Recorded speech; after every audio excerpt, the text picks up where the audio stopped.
Hi guys, I'm Ben from Adaptalux and I'm here in the kitchen today to give you a really quick macro photography tutorial. We're going to be shooting some really outer spacey looking shots using dish soap. So let's get started.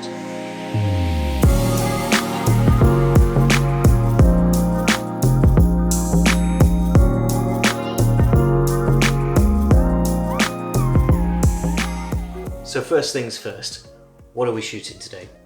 It's a really easy one that you can do at home. All you need is some dish soap, washing up liquid, whatever you want to call it. It comes in all different colours and varieties and consistencies. We've got a few to try here today. We've got a sort of standard, quite thick one there, some green hand wash as well. And the big point of these is that when you shake them up, they fill with lots of interesting little bubbles which move around, and you can capture those with your macro lens. You'll need to take the labels off the bottles.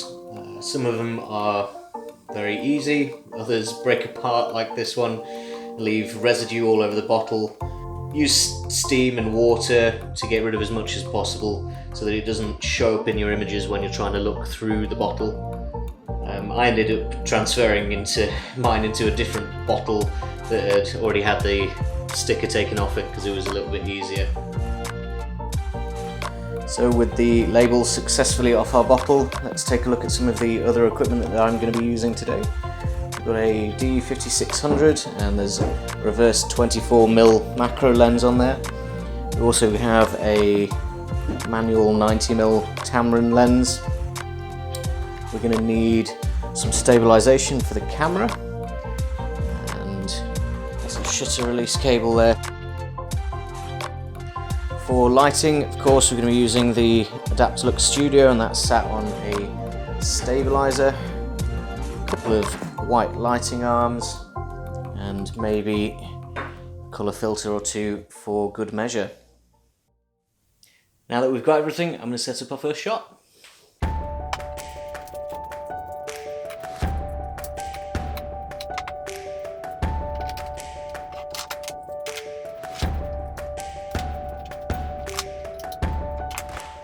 So let's go through this pretty simple setup. We've got the camera on the mini tripod nice and low down. The bottle is as close to the lens as we can get with it while it's still in focus. And behind the bottle we've got the lighting, which is just a single point of light shining through. When you set up your camera and your subject, make sure that they're level. You don't want the camera to be looking up or down at the subject. We want our plane of focus to be parallel with the front of the bottle, so that when the bubbles rise from the bottom to the top, they're travelling along that plane and not crossing it and coming in and out of focus. If you need to, just raise or lower the subject or the camera to make sure that you're looking straight through the front of the bottle. Our lighting is pretty important. That's what gives these shots that outer spacey look as the light shines through the bottle onto the bubbles. We've got a single white lighting arm plugged into the control pod here, and that gives us a lot of flexibility to move the lights around and change the look of the image in lots of different ways. So just play around with the lighting, move things around, change the intensities, have a look until you're happy with the way that the light's falling on those bubbles. So let's shake the bottle a little bit. You don't want to do it too much because you don't want too many bubbles, and the more you shake it, the smaller they're going to get, and they're going to start to get suspended in the fluid, making it really hard to get a decent picture. So just shake it a little bit, have a play around, change the camera settings, move the lighting around, and see how it goes. I'm going to get started now and see what we can get.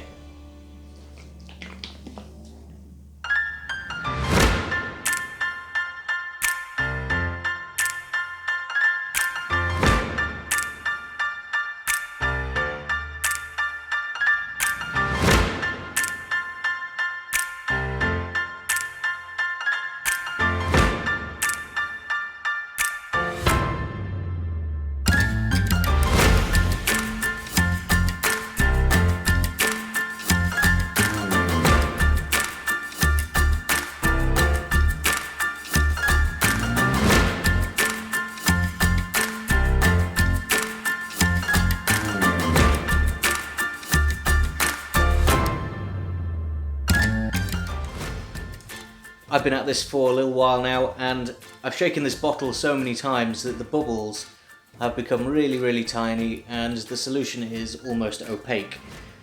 So what I'm going to do is change out our 90mm lens for a reverse 24mm lens, which means that we can get much closer in here and get those bubbles to be nice and big again.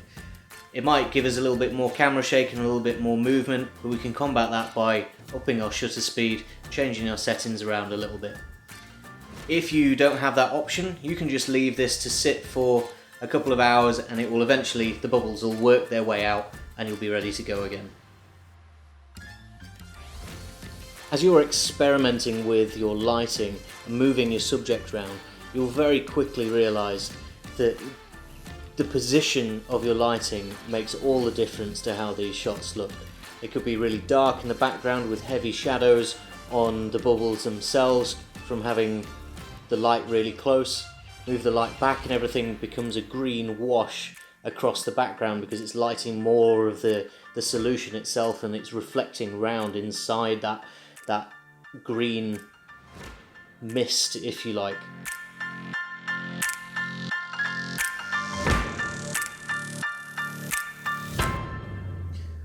With this lens setup, it's quite difficult to focus normally. In fact, you can't because the lens doesn't allow you to. The only way to focus is to move in and out of the scene. So what I'm doing here is moving the, let me just hit record here. I'm moving the subject in and out of focus just by a couple of millimeters each time. And it allows me to search around for the bigger bubbles, the more interesting shots. Tilting the bottle can make some interesting effects as well, so you can set that plane of focus to intersect the bottle itself. I'm making good use of my shutter release cable here, so when I've got a shot ready I'm trying not to knock the camera or the subject, and I'm trying not to move the table, which it's pretty rickety table, but we're getting some good shots, so that's fine.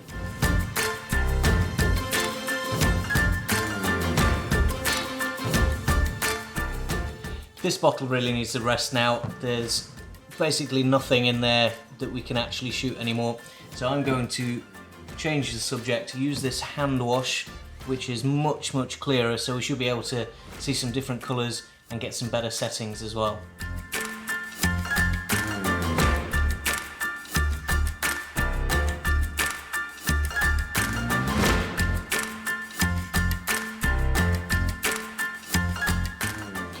Now this bottle is really interesting. It's a lot clearer, so you can see through it.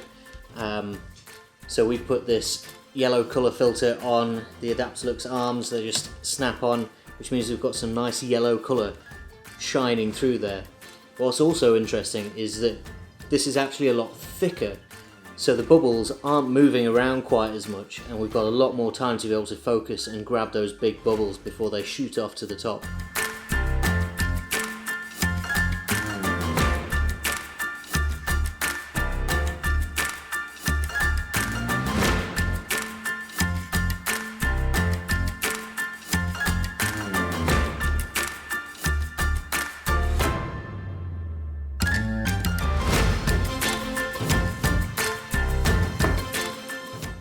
So I know at the beginning I said I was only going to be using white lighting arms, but when we moved onto this new hand gel, I discovered that it's clear enough and it's not got as much colour as the other one. So I tried a couple of different coloured lighting arms, and they do actually shine all the way through, which is absolutely fantastic, and it gives some really cool effects. So I've gone a bit crazy. I've been using colour filters, different colours, blue, green, amber, even one of our new laser lighting arms. I had a bit of a go with that, and it just goes to show that experimentation when you're doing this work is absolutely fantastic, and it can really pay off. So that's it for our dish soap bubbles macro photography tutorial. A really quick and interesting subject that you can shoot at home. If you're going to give it a go, make sure to let us know in the comments and give us a like whilst you're there. In the video description I'm going to put some information about the Adaptalux Studio so you can find out more about that, and I'm also going to put a link to some other videos of all the raw shots that I've got today so you can go and have a closer look at some of those. That's it guys, thanks a lot for watching and I'll see you next time.